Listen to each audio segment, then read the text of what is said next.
Salam, selamat pagi sahabat terkasih. Pagi ini tidak semua orang bangun dengan hati yang ringan. Ada yang bangun tapi sebenarnya lelah. Ada yang bangun tapi masih membawa beban dari kemarin. Mungkin kita tersenyum di luar, tapi di dalam hati kita berkata, "Tuhan, aku capek. Aku sudah jatuh terlalu dalam."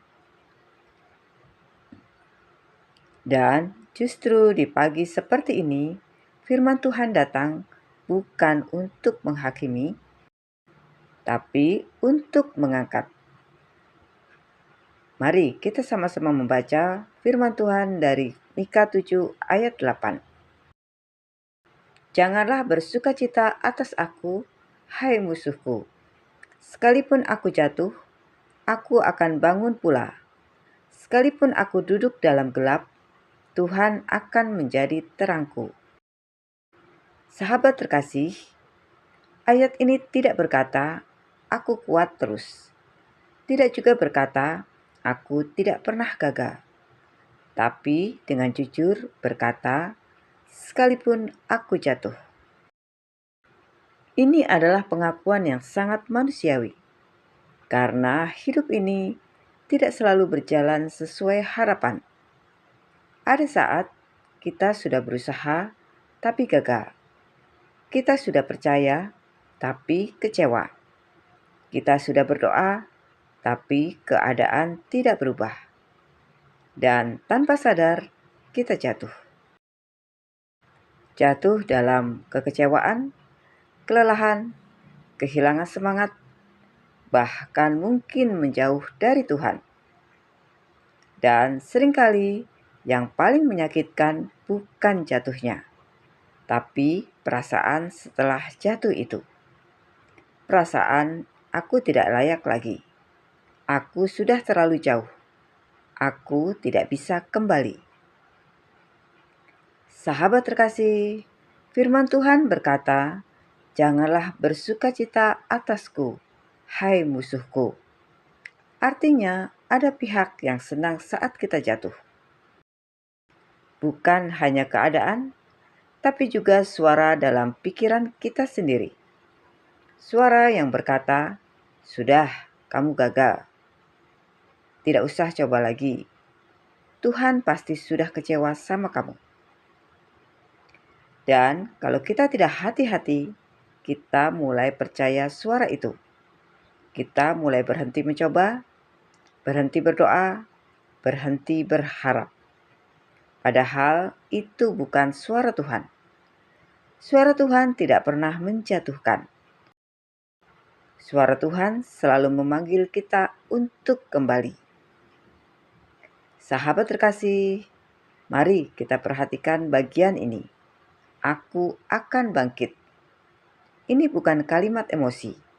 Ini adalah keputusan iman.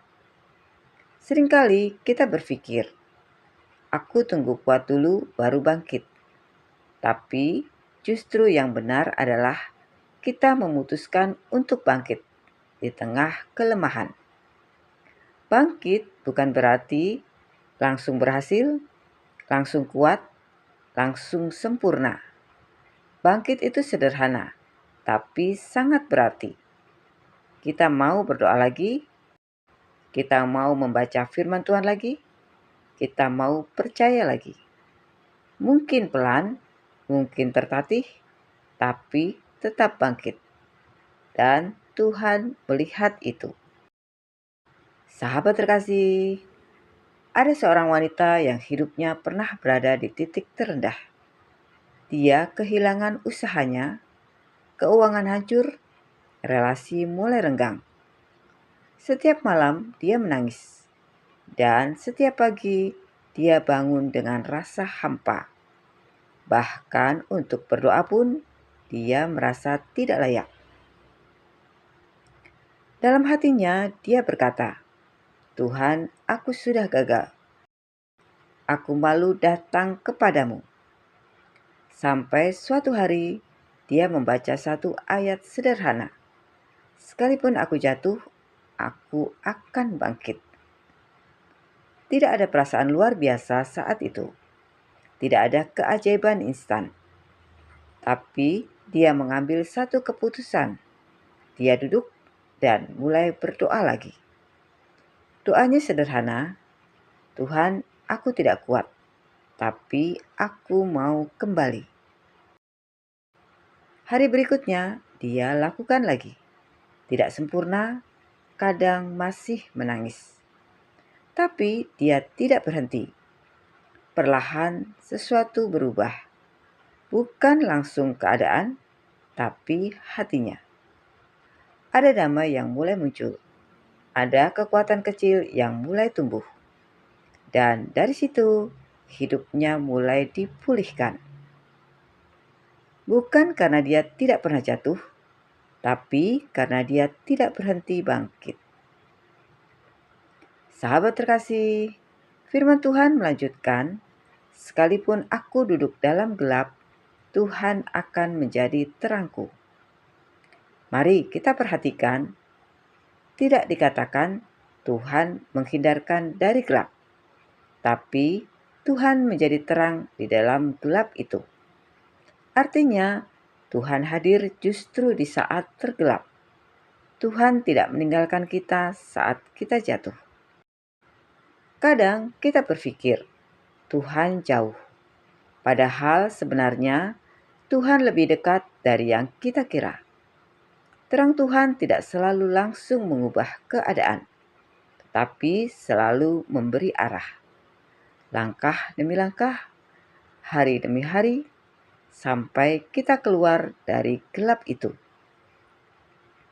Sahabat terkasih, hari ini apapun keadaan kita, kalau kita merasa lelah, gagal, kehilangan arah, mari kita ingat, jatuh bukan akhir. Tuhan belum selesai dengan hidup kita. Masih ada kesempatan untuk bangkit. Dan mungkin hari ini bukan hari kita langsung kuat. Tapi hari ini bisa jadi hari kita mulai bangkit. Sahabat terkasih, mari kita berdoa bersama. Bapa yang Maha Baik, kami datang kepadamu pagi ini dengan segala kelemahan kami. Ada hati yang jatuh, ada jiwa yang lelah, ada yang hampir menyerah. Tapi hari ini kami memilih percaya bahwa kami bisa bangkit bukan dengan kekuatan kami, tapi dengan pertolongan-Mu. Jadilah terang dalam setiap kegelapan kami, dan tuntun langkah kami kembali. Di dalam nama Tuhan Yesus Kristus, kami berdoa dan mengucap syukur. Amin. Sahabat terkasih, mungkin kita sedang dalam proses untuk bangkit. Tetaplah berjalan, walau perlahan. Tuhan melihat setiap langkah kita. Sampai jumpa di renungan pagi berikutnya. Selamat beraktivitas. Tuhan Yesus memberkati.